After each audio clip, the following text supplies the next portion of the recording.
A few months ago during finals season, a group of 2 boys got in front of my socials class to present their final project. This was going on the second week straight of presentations, so most people were already checked out and just wanted to get theirs over with. So imagine my surprise when they start going through their presentation and I pick up on a handful of AI mannerisms in the span of just a few minutes.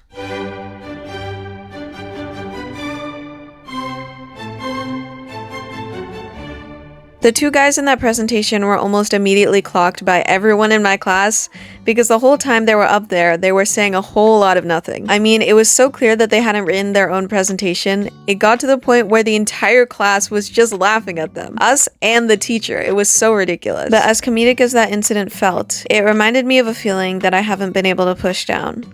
Relentless, impending doom. Since around late 2022, when ChatGPT first launched, generative AI started to become more and more prominent in my day-to-day life. Not because I was using it, but because everyone else seemed to be. Companies adding AI assistants or summaries, people creating the AI Ghibli versions of themselves, well-known and well-established companies investing millions of dollars into AI-backed deals, hundreds of AI data centers being built right next to people's houses. The world is starting to feel more and more dystopian, yet there are still people who insist that the AI boom is something that we just need to get used to.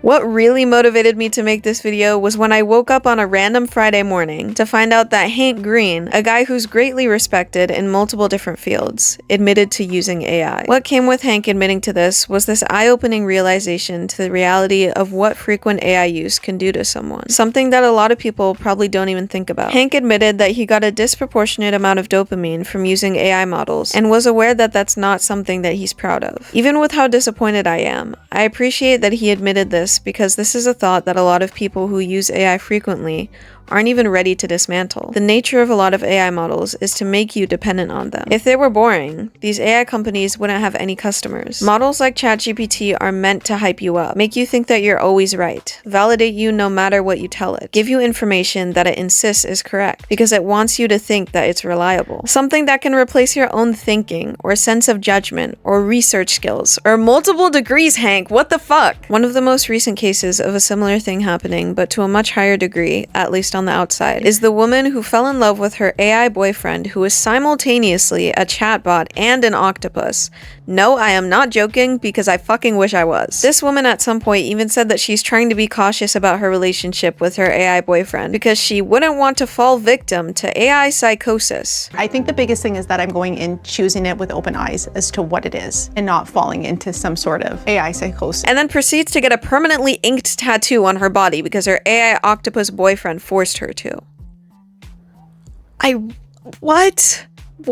When it comes to Hank, though, in a weird way, it hurts to know that someone like him used AI. Seeing person after person, no matter if they're someone in my personal life or a random celebrity that I'm vaguely aware of, start to use something that is actively causing so much harm feels weird. I don't know how else to put it. Especially when you're someone like Hank. Because from the looks of Hank's response, it seems like he wants to be able to continue his work without the help of AI. But even though he says this, me and a lot of people can't help but be weary. Because now, that trust between you and the audience who you're trying to educate is broken. And no matter what you say after this, there's going to be an undercurrent of, but what if he's not being fully honest like he was before? For a while, for most people, or even forever for some people. Also, the main reason that this guy gave for relying on ChatGPT for research was that he was overworking himself. And you know, I'm trying to approach that sentiment with at least a bit of empathy because I follow content creators, especially animation YouTubers, who are self-employed, and they often mention how much of a juggling act self-employment can be. But when you're Hank Green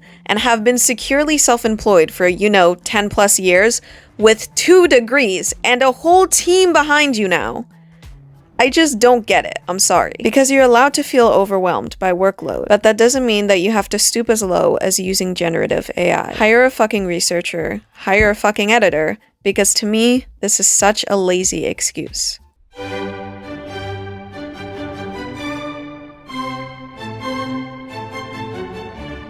People love to use the argument that generative AI is here to stay and that it's completely unavoidable, so you might as well just get used to it and or start using it. As if we haven't gone years and years and years and years without it. One thing that shocked me recently when it comes to this discussion of generative AI and art is that people were starting to find out that some of their favorite fan fictions had been written by AI. Literally something that is completely optional and done out of pure enjoyment and happiness and bliss and fucking whimsy.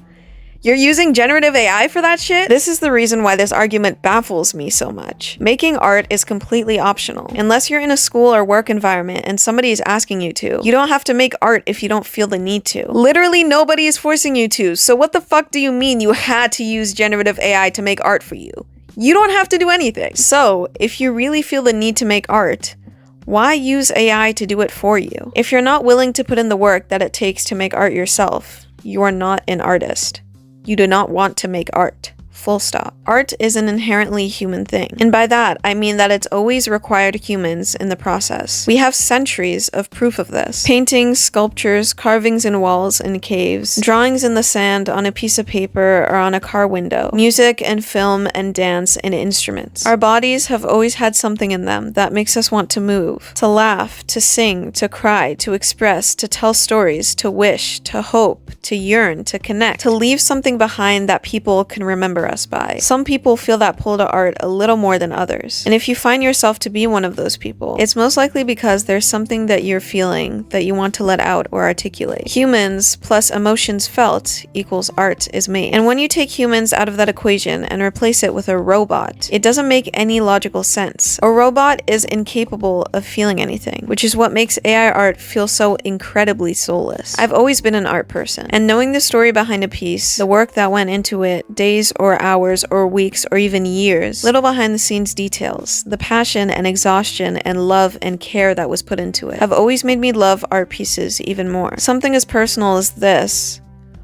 or something as small of a scale as reading about a senior that I know making a piece because they realized how afraid they were of growing up. Art is made to make the viewer feel something, but how can that be accomplished if the thing making it doesn't even know how to feel? I had a discussion with my brother a few weeks ago about AI art, and his perspective was so jarring to listen to. I was ranting to him about how I opened my Instagram to see a post by an author who I followed of their characters generated by ChatGPT. It was so blatantly obvious to me immediately, and so as soon as I realized, I unfollowed them. What actually shocked me the most in all of this, though, was the fact that everybody in the comments seemed blind to something that seemed so apparent to me. The entire comment section was filled with praise for the author, telling her to save some talent for the rest of us, and just genuinely hyping her up. The point where I decided to put my phone down was when I saw somebody ask this author what program they used to draw this, and they said Abyss Paint. Because what the fuck do you mean? You and me both know you're fucking lying, my guy. What the fuck? Anyways, the reason why we got into such a long discussion is because when I expressed my frustration for seeing an author who I knew use generative AI show what their characters look like, he said, and I quote, "Okay, and? What did you want them to do? Commission someone?" Fucking absolutely. It took everything in me to not fucking crash out right then and there, because why the fuck are you giving the fucking obvious solution like it's the most outlandish thing in the world? Because then he went on to say, what if the person didn't have enough money to? And to that I say, the bean soupification of discussions is what's making it so hard to talk about anything without the conversation getting completely derailed. Because of course, if you don't have the money to commission someone, this doesn't fucking apply to you. But even if you don't have the money to commission someone, that doesn't mean that it's at all ethical to use generative AI instead. Put it like this. If somebody needs money, so they decide to rob a bank, does that make the fact that they robbed a fucking bank justifiable? No! Obviously not. It seriously baffles me the amount of excuses people try to pull out of their ass to try and feel better about their use of generative AI, saying that they can't make art because they're disabled or just untalented. Take a look at the many examples of disabled artists. Of the artists who didn't think that they could do it but ended up being able to anyways. What the fuck is that then? Seriously, you have no excuse. I watched the Backrooms movie as soon as it came out and absolutely loved it. I've been a fan of the series for years, so watching it come to life on the big screen was absolutely a surreal experience. And I wasn't the only one who liked it. It made millions of dollars in just a few weeks and was one of the top movies for a long time. And then I woke up one day and A24 had decided to invest $75 million into a deal with Google AI. What the fuck? Obviously, many people, including me, were incredibly disappointed to see yet another big company succumb to an AI deal, especially with what we just saw of the success that human-made art can bring. And it seems like this is a thing that's starting to become a pattern. AI assistants, AI summaries, AI automatized responses, like come on Instagram or Meta or whatever. It gets to a fucking point. Why the hell would I want to summarize a message that my friend sent me? If I ever were to need that in the first place, it just means I don't want to fucking talk to them. People, and especially big corporate companies, seem to be blurring the line between where AI is meant to be and where it is actively infringing on people's enjoyment of life and their jobs. People in creatively led spaces are beginning to show that they are no longer hungry enough for their job anymore. Just a few days from when I'm currently writing the script, Warner Brothers rolled out an AI ad to advertise their new movie. Seriously, one thing that I wish more people realized is that using generative AI to advertise something to me does not make me want to fucking spend money on it. If anything, it makes me want to stay the fuck away from it even more than before. Not only because it's fucking disgusting to look at, but because anyone who cares will be able to ask themselves, if you're using generative AI for this ad, what tells me that you didn't use generative AI to make the thing that you're trying to sell me? Whether this be about movies, TV shows, commercial products, events, concerts, anything. Multiple people in my family love using AI. And living in a household of people who use or endorse AI almost every day, while actively being anti-AI, is honestly just what I imagine hell feels like. My mother spends entire days watching AI-generated stories or movies on YouTube, and I can't help but wonder how the fuck she does this by choice, because sitting around watching AI-generated slop all day sounds like literal torture to me. And another thing, why the fuck is she even doing this in the first place? I've asked her this and she insists that she doesn't care about the visuals, she only cares about the story. Mother, I'm sorry to break it to you, but the story that seems so earth-shatteringly beautiful to you isn't even in the slightest bit original. Most AI models are trained on existing media, so not only is generative AI just not pleasing to look at, it's completely unethical.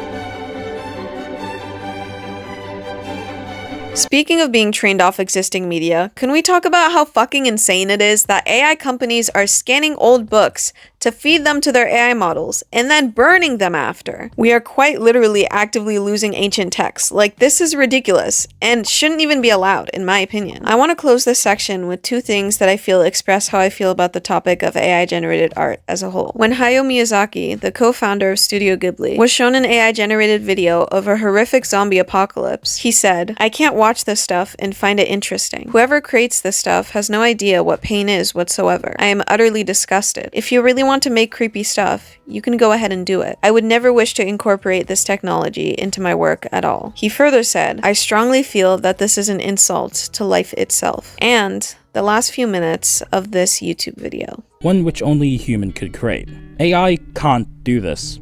Nor can it replicate John Coltrane's soulful and liberating rendition of My Favorite Things, or Bill Orcutt's powerful tribute to Americana folk and Solidarity Forever, or Phil Elverum's heartbreaking retelling of his painful grief in the weeks after the death of his wife. The list of songs, albums, and billions of pieces of art goes on.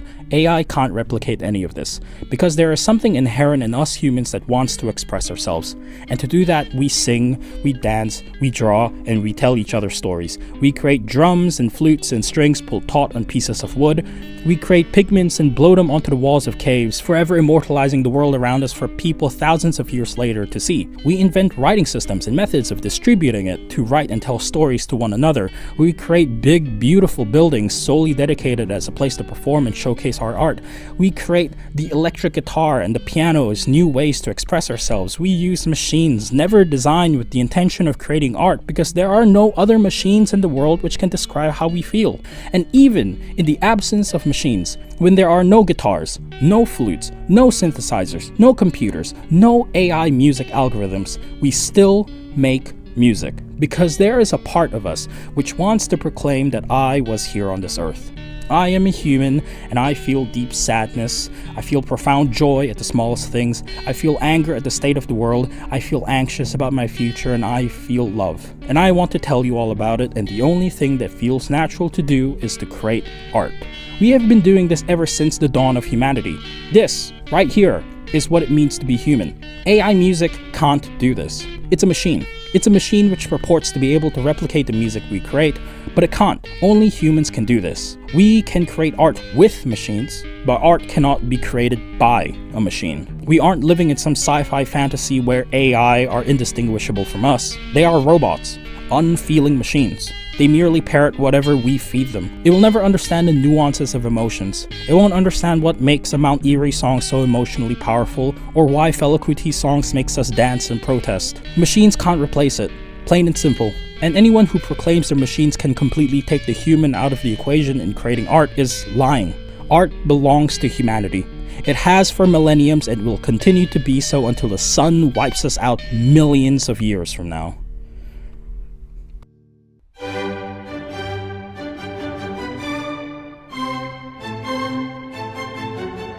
I feel like this is the first thing that people bring up when they talk about generative AI, and for that reason, a lot of people have stopped caring about it, as ironic as it sounds. Multiple different studies over the last few years have been showing more and more proof of AI's link to excessive water usage. Yet, apps like ChatGPT, Gemini, Meta, and Claude still have billions of users. And to be honest, it didn't really hit me how much water waste was affecting us until I started seeing more and more personal stories of whole towns being fully out of clean water, people's water turning black or brown, and people having giant data centers being built just a few minutes away from their houses. I have a jar right here. This is the current drinking water in Morgan County, Georgia. Right after a data center was constructed, the Meta data center was constructed, the only difference between the clean water and this was that data center. I have another one as well. So this wasn't just one well. These wasn't just one family's situation. This is what the drinking water now looks like next to that data center. And I think both of us can agree that neither one of these things are drinkable.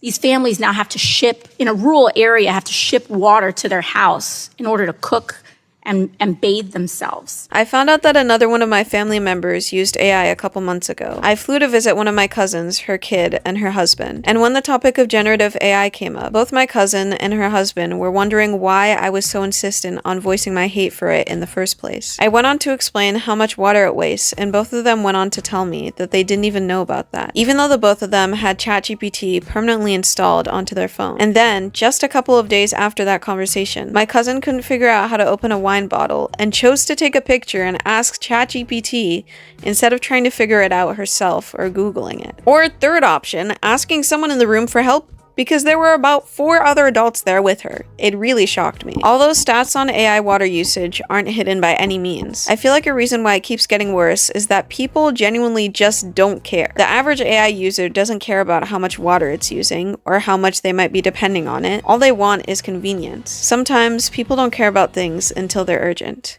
And I feel like this is what we're experiencing with this.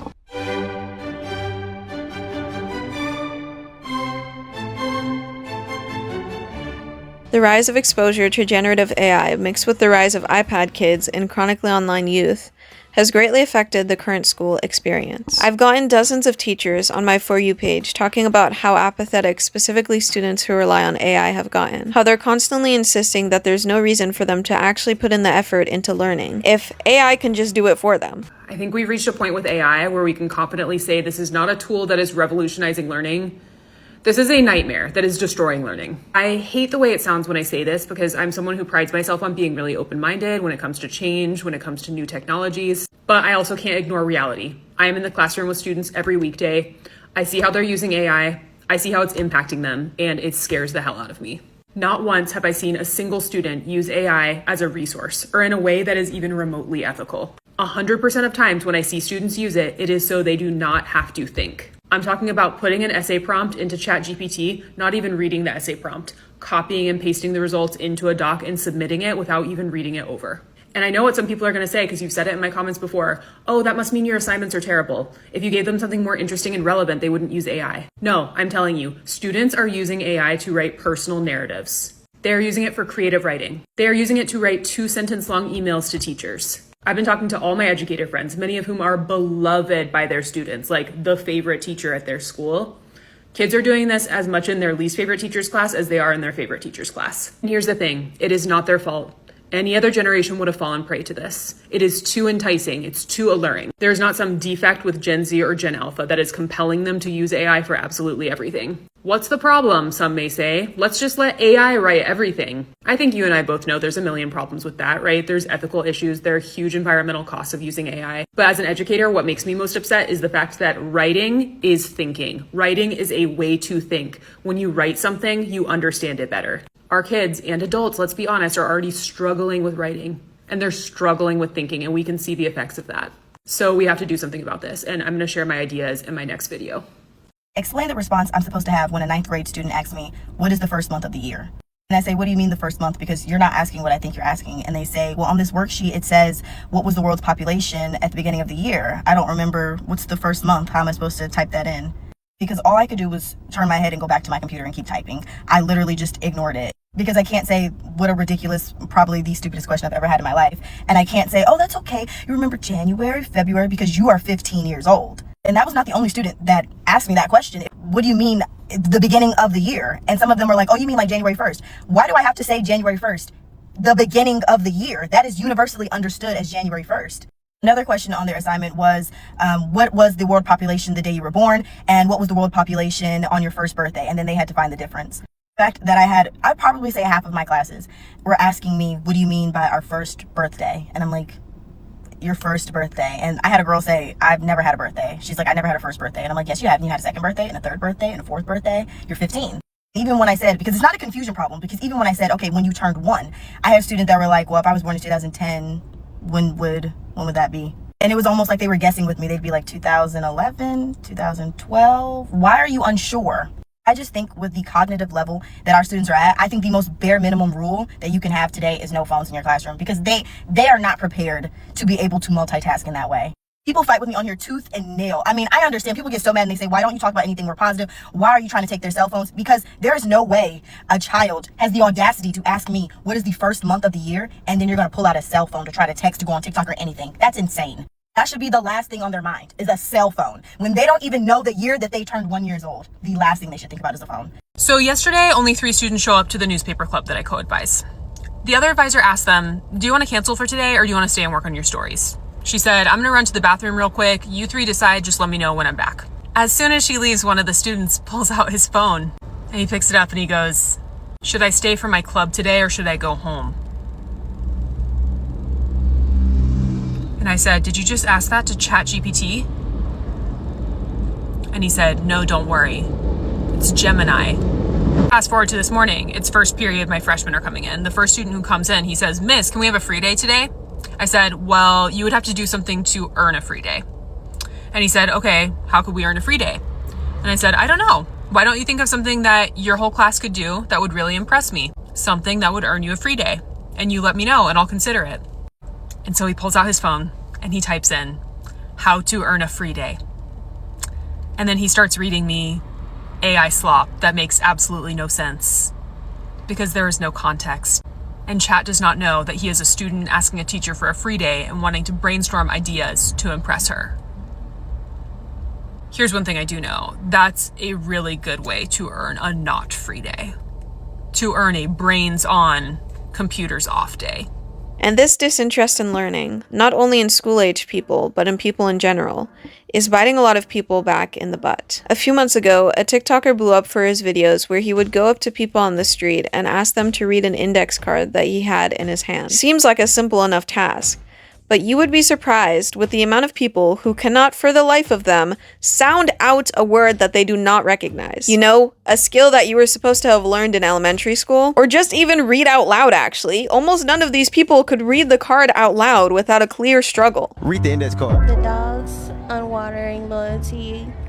I don't know that word, not even lie. A lot of big words. Unemotional, emotional dependency, sorry. What's funny? Nothing. You're doing good. Okay, I guess. Everybody ain't on a good reading level. I damn sure not. All right. Read the index card. The animals, yeah, bring closer. I can't read. President, affection, reflected and deeply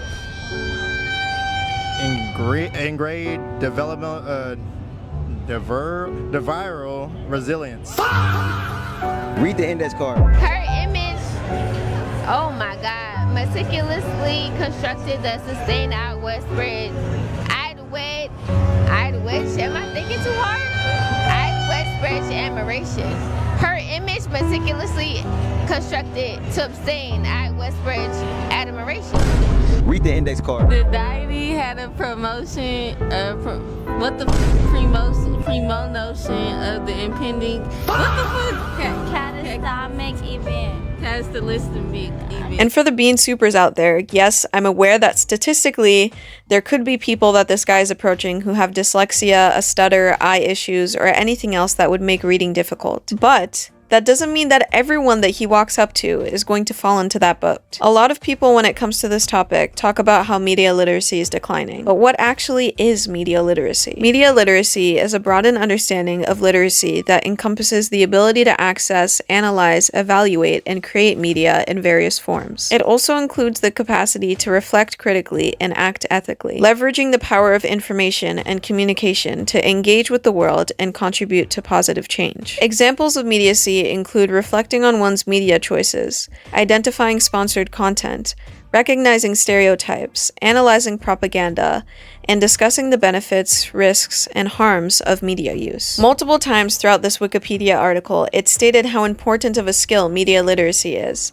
Because just from what I read, those skills could show up in a bunch of different scenarios, not just school. In the current political climate, I feel that lowering media literacy rates is extremely dangerous. Because if the people who a political figure is trying to convince cannot think critically, people will continue to be misled by political figures who like to lie all the time. Donald Trump has bordered on propaganda multiple times throughout his various presidencies. And every time Trump has won, there's a handful of people who claim that they didn't vote for this, whenever their vote ends up backfiring. These people aren't born stupid enough to vote for a racist, sexist, homophobic, unethical president. They are purposefully not being given the resources to be able to know better. The Trump administration is actively working to give less and less funding towards education, and with that could come schools relying more and more on AI instead of real people to teach kids. Studies have shown that over-relying on AI can lead to frequent cognitive offloading, worse memory retention, poorer problem-solving and critical thinking skills, and decreased creativity. Despite this, though,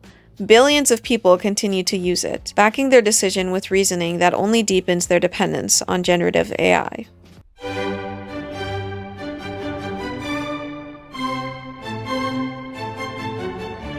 I vividly remember when this picture was floating around Twitter, and for a good week, and I mean a full 7 days, I was confused. People saying that we were fucked or cooked, and I couldn't understand why. Until it hit me. People were panicking because I was looking at an AI-generated photo. Both the photo on the left and on the right are AI-generated. I felt so stupid, and at the same time, such a deep sense of dread. More than 50% of the internet is AI now. When these stats came out, it shocked many people, including me, because recently, I and many people claim to not have been seeing that much AI slop recently, at least not as much as before, and that's exactly the point. We're not noticing as much generative AI, but that doesn't mean that it isn't still there. AI companies are constantly coming out with new and improved models, and it's becoming more and more difficult to determine what is really generated by AI or created by a real person, just like that photo. People are getting scammed by AI, animes are getting AI dubs, people are watching AI-generated fruits fight about their love life and genuinely entertained. AI music is topping the charts. People are using generative AI to help them write their series finales. Authors are using generative AI to write and promote their books. It really seems like a lot of people are saying, AI is inescapable.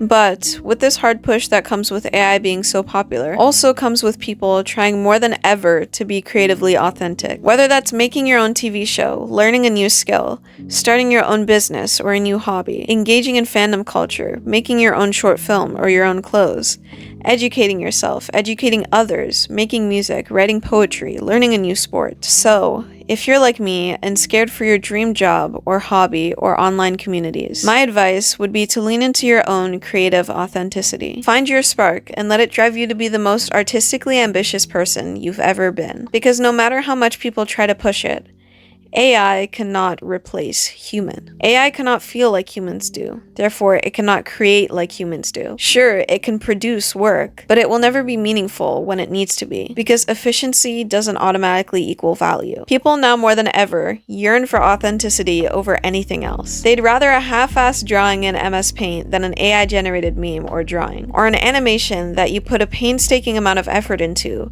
rather than an AI-generated animation that only took a few minutes of typing in a prompt, or a science theory that took years of tests and experiments and thinking through, instead of asking a chatbot to solve a problem for you. Because trust me, even though it might seem laborious now, in the long run, having done something yourself will always feel better. You will feel 10 times more accomplished and twice as prideful than if you would have asked AI to help you. Because accomplishing a goal will always feel impossible until it actually happens. People want to try again, to feel, to cry, and laugh, and love, and be heard.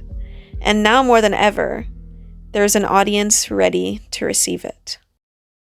Me personally, I think we should go back to the AI that was telling everyone to eat rocks for their health.